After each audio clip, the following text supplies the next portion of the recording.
बार पूरे देश का ध्यान खींच लिया है। इसकी वजह है उपराष्ट्रपति जगदीप धनखड़ का अचानक से इस्तीफा दे देना, जिसने न केवल संवैधानिक बल्कि राजनीतिक हलकों में भी हलचल मचा दी थी। यह भारत के इतिहास में तीसरी बार है जब किसी उपराष्ट्रपति ने कार्यकाल पूरा होने से पहले ही पद छोड़ दिया।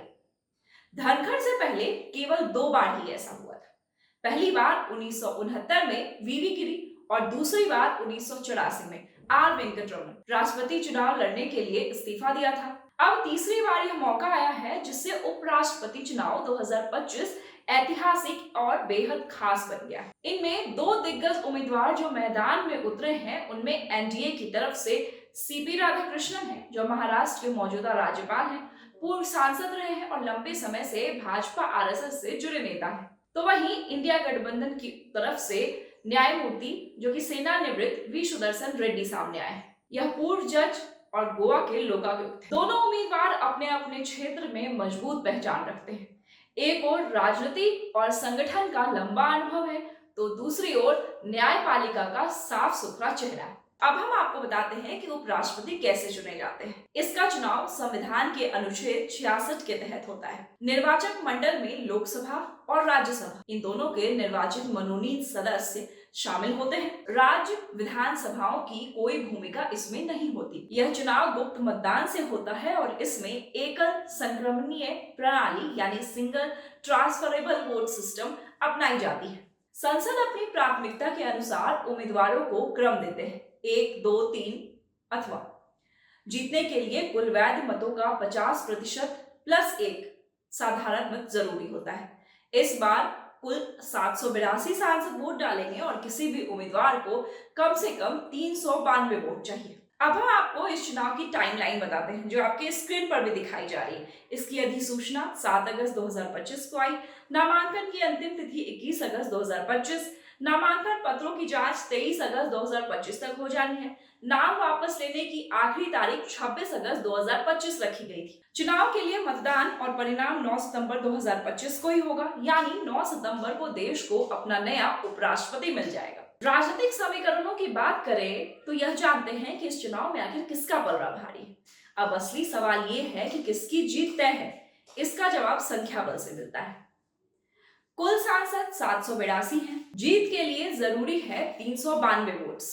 एनडीए यानी सत्ता पक्ष, लोकसभा में उनके सांसद 293 हैं, राज्यसभा में सांसद 134 हैं, यानी कुल समर्थन 427 वोट। अब इंडिया गठबंधन यानी विपक्ष की बात करते हैं तो उनके लोकसभा में 249 सांसद हैं, राज्यसभा में 106 सांसद हैं, कुल समर्थन 355 वोट। संख्या बल साफ संकेत देता है कि एनडीए उम्मीदवार राधाकृष्णन की जीत लगभग तय है। विपक्ष सम्मानजनक चुनौती जरूर देगा, लेकिन परिणाम बदलना काफी मुश्किल है। अब एक नजर डालते हैं हम उम्मीदवारों पर, जो आपके स्क्रीन पर भी हम दिखा रहे हैं। सीपी राधाकृष्णन जो एनडीए से उम्मीदवार हैं, 1957 में तमिलनाडु के तिरुपुर में जन्मे थे। किशोरावस्था में ही आरएसएस और जनसंघ से जुड़ गए। 1998 और 1999 में कोयम्बटूर से लोकसभा सांसद बने। झारखंड और महाराष्ट्र के राज्यपाल रह चुके हैं। समर्थक उन्हें तमिलनाडु का मोदी भी कहते हैं। ओबीसी समुदाय से वो आते हैं, जिससे भाजपा की दक्षिण भारत में सामाजिक समीकरण मजबूत करने की रणनीति झलकती है। टेबल टेनिस और लंबी दूरी की दौड़ में वो खिलाड़ी भी रहे हैं। अब हम बात करते हैं विपक्ष के उम्मीदवार वी सुदर्शन रेड्डी की। इनका जन्म 1946 में हुआ। 1995 में वे आंध्र प्रदेश हाईकोर्ट के जज बने। 2005 में गुवाहाटी हाईकोर्ट के मुख्य न्यायाधीश नियुक्त किए गए। 2007 से 2011 तक सुप्रीम कोर्ट के जज भी रहे। 2013 में गोवा के पहले लोकायुक्त बने, लेकिन 7 महीने में निजी कारणों से उन्होंने इस्तीफा दे दिया। राजनीति से काफी दूर रहकर भी उन्होंने स्वच्छ और नैतिक छवि वाले व्यक्ति के रूप में जाने जाने लगे। अब यह बताते हैं कि ये चुनाव आखिर खास क्यों है। संवैधानिक दृष्टि से यह चुनाव काफी महत्वपूर्ण है। उपराष्ट्रपति न केवल देश का सबसे दूसरा बड़ा पद है, बल्कि राज्यसभा का सभापति भी होता है। राजनीतिक संदेश ये है कि सत्ता पक्ष ने राधाकृष्णन को उतारकर दक्षिण भारत में अपनी पकड़ को मजबूत करने की ये बड़ी कोशिश की है। वहीं विपक्ष ने न्यायमूर्ति रेड्डी को उतारकर अपनी नैतिक और वैचारिक एकता का संदेश दे दिया है। भविष्य की राजनीति पर इसका असर हो सकता है। उपराष्ट्रपति चुनाव आने वाले लोकसभा और विधानसभा चुनाव की रणनीति को भी प्रभावित करेगा। इसका नतीजा लगभग तय है। संख्या बल को देखते हुए कहा जा सकता है कि एनडीए के उम्मीदवार ही देश के नए उपराष्ट्रपति होंगे, लेकिन इस चुनाव को केवल औपचारिकता कहना सही नहीं होगा। विपक्ष भले ही हार जाए, लेकिन वह इस चुनाव के जरिए यह संदेश देना चाहता है कि वह सत्ता पक्ष को बिना चुनौती नहीं छोड़ने वाला। दूसरी ओर भाजपा और एनडीए यह साबित करना चाहते हैं कि उनके पास न केवल बहुमत है, बल्कि देश के बड़े संवैधानिक पदों पर उनका नियंत्रण भी अच्छा है।